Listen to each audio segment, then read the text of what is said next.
আজকে আমরা দেখব আরও একটি প্রশ্ন। দ্বিতীয় পর্যায়ক্রমিক মূল্যায়ন 2024-এর প্রশ্ন, চতুর্থ শ্রেণী স্বাস্থ্য শারীর শিক্ষার প্রশ্নপত্র। যেখানে দেখো পূর্ণমান 20, সময় 40 মিনিট। ঠিক উত্তরের পাশে টিকচিহ্ন দাও। শিশু বড় হয়ে ওঠার সময় সঠিক পুষ্টিকর খাদ্যের প্রয়োজন। আমরা আয়োডিন পাই লবণ থেকে। মেধাধিক্যের ফলে সৌন্দর্য ঘটায়। মেধাধিক্যের অর্থাৎ অত্যধিক হলে সৌন্দর্য হানি ঘটায় হবে। পলিথিনের ব্যবহার করা নিষিদ্ধ করা উচিত। একটি শব্দে বা একটি বাক্যে উত্তর দাও। শৌচাগার কেমন রাখতে হবে? দুটি প্রোটিন জাতীয় খাদ্যের নাম লেখো। সংক্ষেপে উত্তর দাও। মেধাধিক্যের কয়েকটি কুফলের নাম লেখো।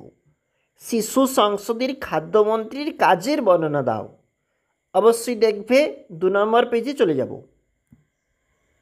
এটা হচ্ছে আমাদের 2 নম্বর পেজ। কয়েকটি শর্করা জাতীয় খাদ্যের নাম লেখো। দেখো, শারীর শিক্ষা মানসিক বিকাশ থাকতে প্রশ্নপত্র রয়েছে। স্কুল তোমার কিভাবে অর্থাৎ তোমরা কিভাবে পরিষ্কার রাখবে? নিয়মিত ব্যায়াম করলে স্বাস্থ্যের পক্ষে কি হবে? তোমার বিদ্যালয়ে কি কি খেলাধুলা করানো হয়? অর্থাৎ বিদ্যালয়ে ছবিটি দেখে সুন্দর করে আঁকো এবং নাম লেখো। অবশ্যই তোমরা আঁকবে এবং নাম লিখবে। এখানে টিয়া পাখির একটা ছবি রয়েছে।